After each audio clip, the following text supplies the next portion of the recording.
my very first question is, what do you think about the result drawing for Indonesian group? Well, it's great. Spain is there, so you got lucky.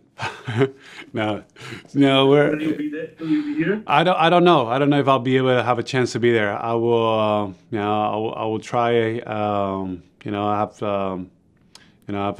my summers are always complicated, but I will do my best to be present as much as possible. I would love to. I've never been to Indonesia.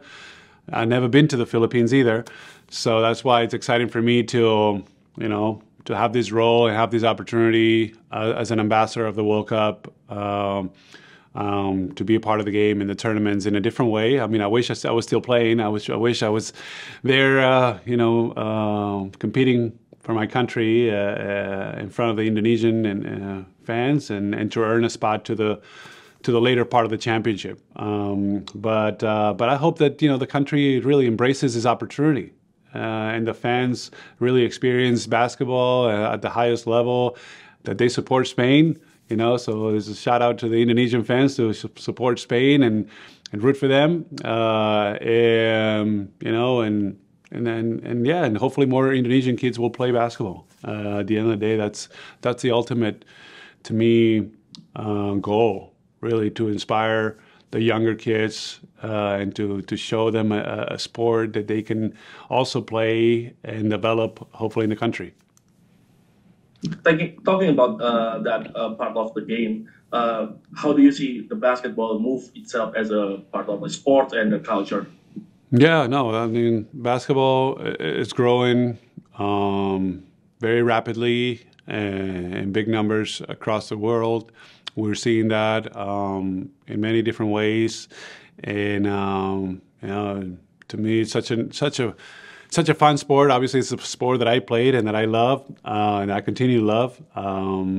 But sports and team sports specifically, I think it teaches you so much in life. It gives you such an important foundation for your life, no matter what you do.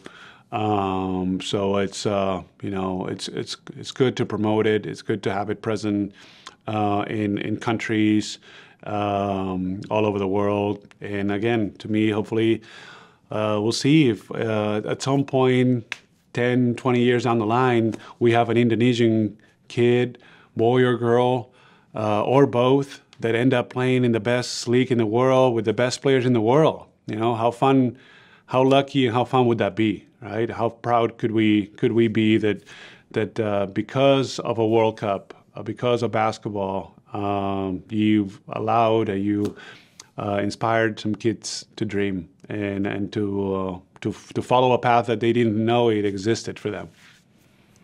Right. Now talking about the basketball itself, late in your career, you play in the fast-paced game, a lot of three-pointers. Yep. Earlier in your career, a lot of post move, a lot of contact. How do you see the basketball moving in that particular way? Yeah, I mean, definitely the sport has kind of evolved, just like everything else. Every field, every sport, everything in life evolves and changes, right? Nothing is static. Everything is dynamic. So, at the end of the day, you want to provide the best performance and product for the fans.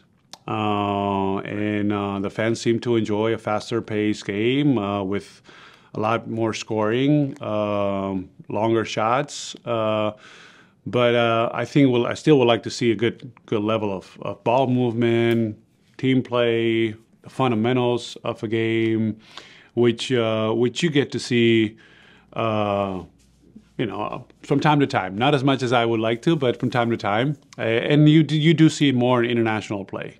Because the ball needs to move, there's got to be more of that in order to create better shots. So yeah.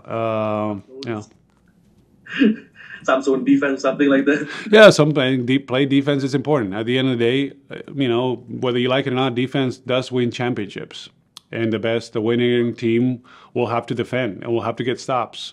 And that's ultimately what separates you. No matter how many threes you can score, you have to stop people. And you see it again in championships like win or go home, like the World Cup, or You see how the importance of defense, the intensity, the competitiveness, it's special.